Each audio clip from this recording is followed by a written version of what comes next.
On today's Focus on the Family, we'll investigate a paradox, and that is, often people get married to avoid loneliness, but many times, especially women, experience loneliness within that marriage. And we're going to talk about how that's possible and what you can do about it. Your host is Focus President and author Jim Daly. I'm John Fuller, and Jim, to illustrate some of the emotion that many feel in regard to loneliness in marriage, we have these comments. My husband, Ben, is into everything. He has a ball game or a meeting nearly every single night of the week. And then if he's home, he's on the phone talking over strategies for the next game or meeting. It's like he has time for everyone, except for me. If friends were enough, I wouldn't have gotten married. I want my husband. I want him to be with me, to share my life on a daily basis. I was in the grocery store checkout line, and the man in front of me, all he did was just glance back and smile. He looked so kind. I don't know what happened, but when I got back to my car, I burst into tears. I guess I finally had to admit how lonely I felt. You can hear it in those descriptions, and to be in a marriage but to feel utter loneliness has to be a terrible place, and we want to talk about that today. It is amazing how many people identify with this situation. Psychology Today magazine said that 63% of the people who report feelings of loneliness are currently married. I mean, that's incredible. I even said to Jean, sometimes do you feel lonely in our marriage? I mean, that's a pretty daring question for a husband. It is. And she said, yeah. You know, sometimes you're busy and we don't get that time to talk and communicate emotionally. And I think every one of us can fall prey to the hectic pace of life and forget perhaps the most important people around us, and we want to talk about that today. Well, we have some good news about, as I said, how you can deal with this in a proactive and a very positive way, thanks to our special guest here who's joined us today. And Dr. David Clark, welcome back to Focus on the Family. It is great to be here. You know, there was another stat that caught my attention too, Dave, and that is 4 out of 5 Christian women say they experience that kind of loneliness. That's 80%. I mean, that's a big number. So the point of all that is it's not just the non-believing community that have these feelings of loneliness, but those of us that are Christians as well. What's happening at the macro level? What's happening in the big picture? Why such feelings of loneliness? I think it's just the nature of the beast. Marriage breaks down over time. You have the initial infatuation. That gets you married. We love each other. Everything you say is brilliant. I'm so connected. And then just the routines of life, children come along, the chores, the guy's building his career. Now add to that, we don't know what we're doing to create intimacy. People don't have the skills. Breakdown of the family. Focus is fighting that, of course, what we're doing today. But the breakdown is so significant, people don't have the tools anymore. Guys have never had the tools. And really the time, but you've written this book, Married But Lonely. I think that title, I mean, when I have, in preparation for the show, simply mentioned that to females, they get it. They connect with that title. I think us men are going, what? Of course we're not. No, we're married. There's 2 of us. What did you see happening that gave you the clarity, even for that title, Married But Lonely? Well, these little stories we heard just a few minutes ago from these ladies, I've heard a million times at my seminars, in my therapy office. Oh, just one after the other. Good, solid Christian women. I am so lonely. I love my husband. He's a good guy. He's not in serious sin, and he loves me. But, and then they go into what these ladies have said. We're not together a lot. There's no real intimacy. I'm dying inside. And the key is, they're not letting the husband know that. The guy has no clue. He's perfectly happy. So when that woman hits the wall and leaves him, he's the most stunned guy on earth. Well, are you kidding me? We used to watch shows together on the couch. He doesn't get it. And by then it's too late. I'm trying to catch these ladies sooner rather than later. And in that definition, I mean, we really are talking about an epidemic, aren't we? When we say 60, 70, 80% of people are encountering anything, that's a lot of people.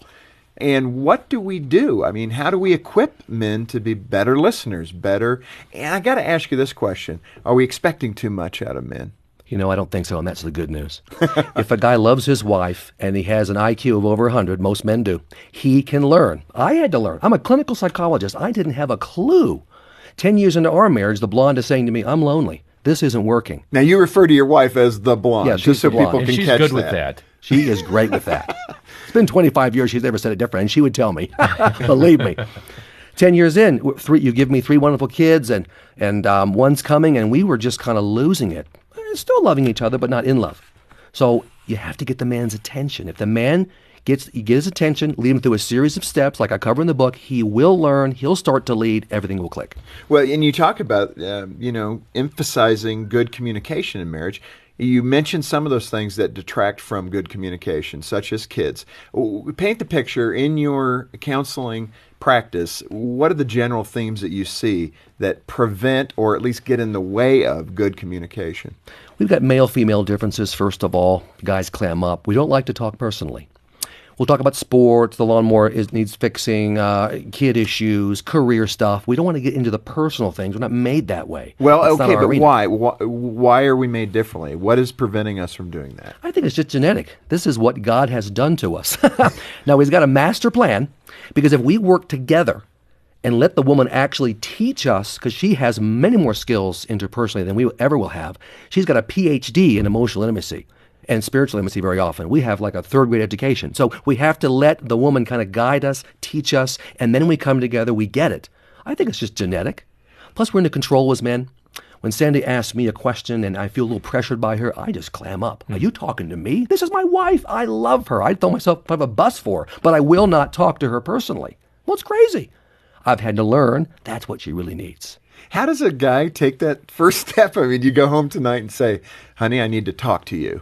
And then you're stuck, like, because you don't know That what's the strikes next fear question. into every guy listening's heart. Exactly. Right now. Oh, I tell guys, look, and I do this to this day. I've got a pad that I carry everywhere I go. In my car, I got 3 pads. In my car, at my office, at home. And I will write down things that happen to me during the day. If I don't do that, I got nothing. I come home without the pad, nothing to say. We have a couple talk time. I say, how was your day, honey? I don't know. I'm telling the God's truth. I don't know. I've forgotten. I have no memory. But if I have written a few things down, then I have a little bit of material. Guys can use their phones, electronic devices, whatever. I'm just a dinosaur. I use a pad. But Sandy wants to know, first of all, I've thought about her. Dave's written some stuff down. So that's what's being communicated there. The fact that you thought enough of her to write something down to talk about tonight. Nice vibe. Even if it's, I bought batteries at the store for, on sale for $5. Okay, it's a start. But she knows I care about her, but I've gotten better at this. I know what she wants. She wants personal things, emotions, anger, frustration, memories that come into my mind. Guys, this happens to guys during the day, but it's just, it's gone if you don't jot it down. Now, given the differentiation that we talked about between Christians and non-Christians, you would think that our walk with the Lord, our practices, our disciplines, reading Scripture, understanding what the Lord has done in male and femaleness, we'd better understand this. But you're saying that basically there's no difference statistically about women, Christian or non-Christian, that feel lonely in their marriages. Why is that? It sounds like we utterly fail. Oh, we are. And sad to say, many Christians and pastors, the Christian community, are on board with this problem and trying to get their attention, because the wife is told, I see this in books all the time, and from pastors from the pulpit, if you just love your husband, treat him well, meet his needs, then he's going to turn around and just love you back the way you really need to be loved. Absolutely false. He's a guy. He doesn't know how anyway. He doesn't know there's a problem. And if you keep loving him, he'll think everything's fine. He will never get it. You have to get the man's attention. You got to sit down and say, honey, I'm not happy in our marriage. Here's why. Let's change it. But some women struggle because they're offended by that, if I could express that. I think that's fair, that if I've got to say it that bluntly, then he doesn't love me. So it's kind of a catch-22. I mean, if that's how a guy is wired, but yet a woman is offended by the wiring, what is a couple to do? How are they going to break that impasse? I say, ma'am, I hate to be the one to break this to you. You've married a man. He's sitting here, and this is what and I'll say, I'm the same way. You think I'm sensitive? You think I'm kind? You think I'm naturally good at this? I'm not. I could bring my wife in. She's my secretary now. I can bring her in. She'd tell you. So I have to get women to speak up, because they're not speaking up. When they finally speak up, it's, I'm leaving you. The divorce papers are coming. I'm done. Which is Thousands. tragic. It's awful.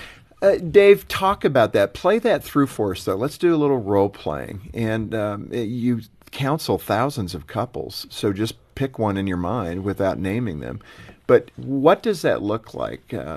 Rather than getting to the divorce court level, What could a woman say to her husband to get his attention? What can a man do to respond affirmatively? Play that discussion through for us. The woman's got to tell the man, look, honey, I want to have a meeting with you in 3 days. It's about our marriage. It's going to be very serious. In fact, it's extremely serious. And I want the kids aren't going to be in the house when we have this meeting. And you set a time, and that will get his attention. A decent guy, it's like, wow, this is serious. If it's over dinner, if we're playing ball in the yard, he won't get the message. So we have that meeting, and at that meeting, that's when she dead across says, and she's got prayer support, and she's got people praying for her, and she might even read it. It's a very brief conversation. I'm not happy in this marriage. You're not meeting my needs. Frankly, we're both at fault here. I'm not throwing any stones. I've not made my needs clear. I'm doing that now. I have a book and I have a plan. Will you join me in changing this marriage? No, I love yous. No, gosh, you're a great guy, but I'm a little upset. See, men will only hear that and they won't change. You got to get a man with a shovel to the head, metaphorically speaking, of course. And my theory is, I've never seen this proven, a decent man who does love his wife, okay, he'll change. It'll be tough at first. I can't believe, I'm shocked, I don't know. But if this is what you're telling me, then I'll make these changes. And he'll join her in the process. You define that as intimacy avoider. That most men, 85% of men, are IAs. Yep. What does that mean? I mean, you've touched on it, but how are John and I IAs? Hey, wait a minute. We can talk about you. But yeah, no, I want to. Oh, I didn't mean John. I'm just talking about you, Jim. I'm calling Dina. Look, I'm one. I think it's by nature. Genetically, we're made that way by God, and then by training and cultural education, that's the problem. Most young guys grow up in a home when they see their dad, and of course they model after their dad. He doesn't talk personally. He doesn't romance mom. He doesn't share anything. They never see him cry or break down or get personal, and so, hey, that's my guy. I'm going to be just like that. Well, you get married, and the woman doesn't realize it in infatuation and in dating because nobody knows what the heck's going on. We are just in love. Whoa, and then this is going to be fantastic. No, it's not going to be because he doesn't know how to share. That's the only reason the woman is marrying him. I love you. There's physical chemistry here, but I want to know you. I want to share your life. I want you to talk to me. He's not going to do that. If she knew that, she'd never marry him. And but she's going to find out. You're defining 85% of men, according to the surveys, that we have this intimacy avoidance gene or component. But how do we learn? Because men can also move, and all of us as human beings, men or women, move to comfort. Comfort usually, I don't want to use the word laziness. I guess you would. I probably would. But we don't want to work hard. We work hard out there. We work hard at our vocation. We'll put our extra time in. We'll do the extra report for the boss. We'll do that dinner that, man, I really don't want to do, but you know what? It could get me the promotion. We're willing to put in the time for those things. Yet in something this important, your very relationship with your spouse may be on the line. You know what? It's just so much work. Why do we think that way? Well, that's a guy thing. We like to be good at certain things, and the guy knows I'm not good at this. This is not my arena, not my expertise. It's going to be embarrassing to me. I'm going to feel insecure, and so I'd just rather not. And so if the woman will kind of put up with it and tolerate it, and there's physical intimacy, and there's meals made, and we're together, I can really be in denial about how unhappy she is. That's why I think the woman has to be the one to break through. The guy's not going to get it. He will live 40 years, 50 years marriage, die, he's in the graveyard, she's released, never having had intimacy, or she's going to divorce him or just stay miserable. So she's got to say, we have to make a change. I've got to ask this question. It may sound a little out of place, but a lot of couples, particularly men, will say, oh, we talk all the time. Right. We're talking all the time. They don't even know what you're talking about right now. What does intimate conversation sound like? I mean, we did talk about the mower. We talked schedule. In fact, we talked about where the kids need to be tomorrow. Yeah, and we're working on the house. We're remodeling the bathroom or whatever. Exactly. That's not what the woman wants. But tell us, what is it that she's looking for? What kind of conversation does she want? She wants to talk about how you feel about her, how the marriage is going. These are just, guys are running for the hills right now. Are you kidding me? How are we doing? Gosh, what could I do different in this marriage? How do you feel about me? I want emotions. I want you to talk about your day in such a way that you kind of guide me through it. Men don't talk that way. And let's say a close friend, we've been to 2 funerals in a week, and it's really been tough. And we love the people involved and very difficult and loved on the families. This has led to some great conversations for Sandy and I. our own mortality. People we know that are ill, our parents are struggling in some areas. We're talking. I've learned that. Now, 20 years ago, 10 years ago, I wouldn't have been able to do it. I would have said, went to the funeral. That was tough. I'm done. Don't want to talk about that stuff. Because we closed down. Oh, totally. This is sensitive and nasty and difficult. I'd rather not. Sandy is really interested in talking about those issues, of course, being a woman. And so now we're so much closer because we've talked about those things. You can take any event.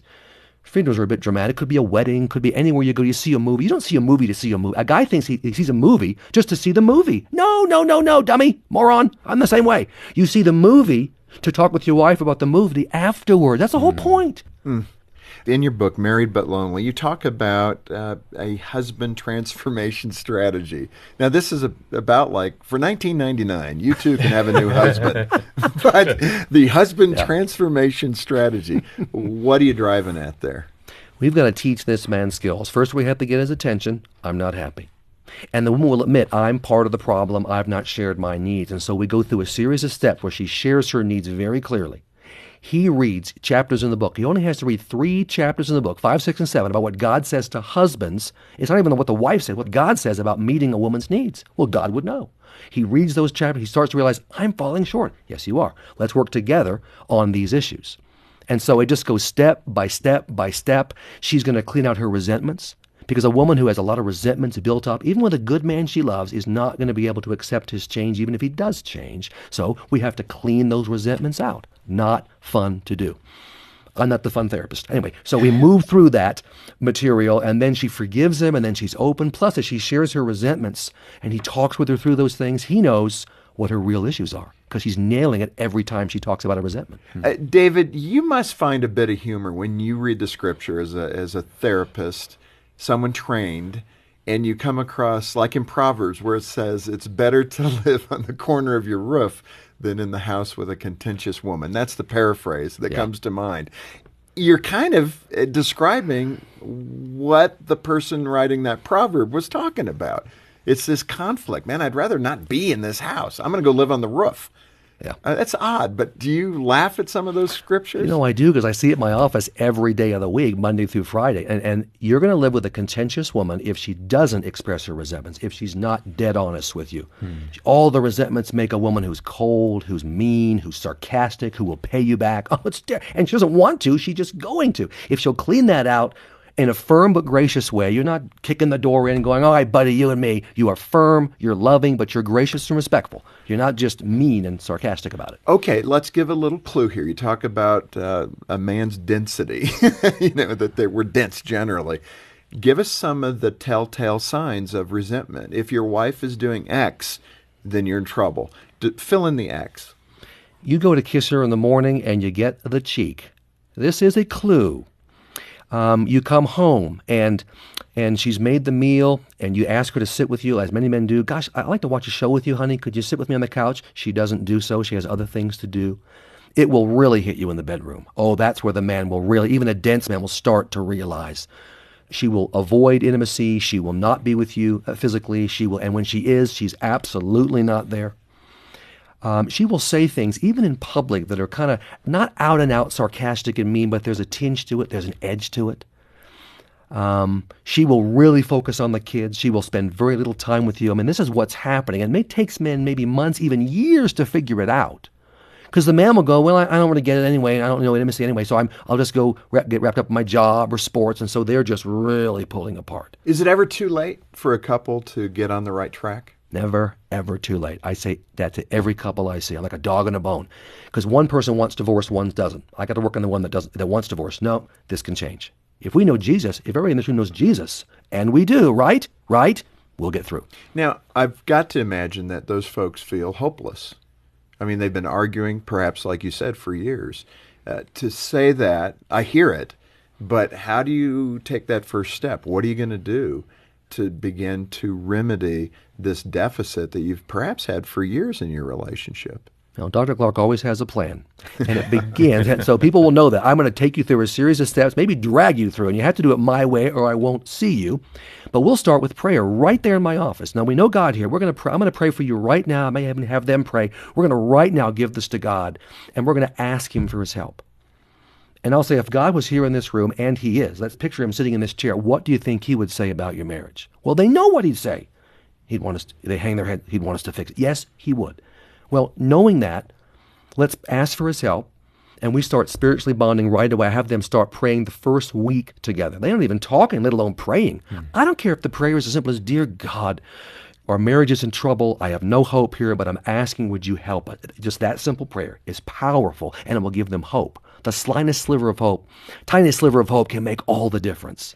When you look at our culture, this is a bigger question, but you see the stats that are so similar. I think the divorce rate is slightly lower in the Christian community, maybe by 10 points or something like that, not dramatically lower. No. But it does send a signal generally in the Christian community and the world that's watching when our divorce rate is running 25, 30, 35%. There's a problem there because the world's not seeing our faith and our commitment to Christ play out. Do you appeal to that larger vision of the fact that, and I've said it very often, our marriages are a witness to the world? Oh, by all means. On a micro level, when I talk to a couple, I say, now we're going to get through this. You're going to heal. It'll be a great testimony. Now, God wants you happy and for the sake of your kids anyway, serving in the church, glorifying him. But what he really wants, too, is for you to, other people that don't know Jesus, to be looking on and go, wow, how could this have happened? So, yes, I deal with that in the book, too. We've got to change this whole cultural swing. Satan is winning, and he's winning big. Christians now, they have no biblical reason. I'm unhappy, you haven't met my needs is not a biblical reason to get divorced. But women especially are walking away. And so I'm trying to stop that. They don't have to if the man would really change. But a lady will love a man with every ounce of her heart until she's finally, and not being honest about her needs or I'm very unhappy, until the last day. And then when that last ounce is gone, boom, I call it hitting the wall. She's done. And you literally cannot, other than an act of God, get that woman back. She's through. In fact, the graying of divorce, as the media calls it, there's been many stories written about that once the kids are grown and on their way, couples are looking at each other thinking, there's nothing more that we have in common. Our kids are gone, right, and I'm done. And unfortunately, it's often women that are coming to that conclusion. So what you're saying is even backed up in what's happening in the culture today, statistically and through anecdotal stories. You hear a lot about Christian marriages, 30, 40 years that they've been married and they're ending. And I've even talked to Gene about that to say, how desperate they must be. They don't have a lot of life left. I mean, not to be discouraging here, but maybe 15, 20 years of quality life left, and you're dumping what you've invested in for 30, 40, 50 years. It doesn't make sense to me.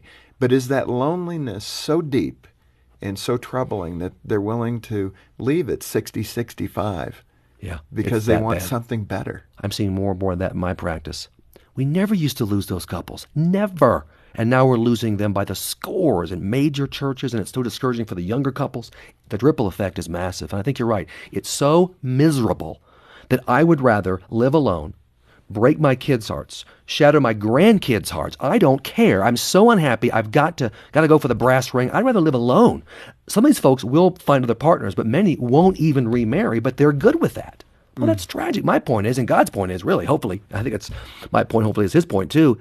No, I don't want you to stay in misery. I want you to turn this boat around.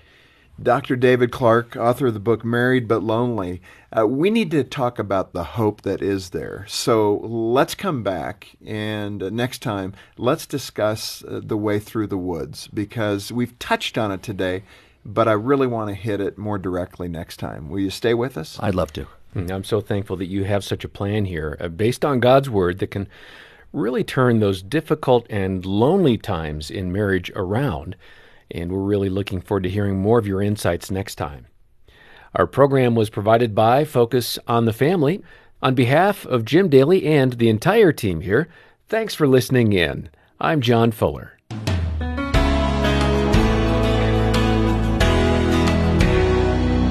It may be that this discussion has reminded you about some pain in your own relationship, or you know somebody who's going through a very, very hard time right now. Please contact us here at Focus on the Family. We have a counseling team here, and they'd be very happy to talk through some first steps that you can take towards resolving some of those issues and moving forward in a healthy way. The number here is 031-716-3300, or you can visit the counseling section on our website at safamily.co.za. When you get in touch, do ask about a copy of Dr. Clark's book, Married But Lonely, and you'll find that on our website too. It's easy to access this radio program on the website or as a podcast, so maybe pass that link along to someone who could really benefit from what we've shared here today. It's also Marriage Week here in South Africa, so I want to encourage you to engage in the content and activities around celebrating marriage, your marriage, this week. You'll find more on our website, and you can get directed to the SA Marriage Week website for more there. For Focus on the Family Africa, I'm Graham Schnell, inviting you to tune in for part 2 of this program tomorrow, when we'll once again help you and your family thrive in Christ.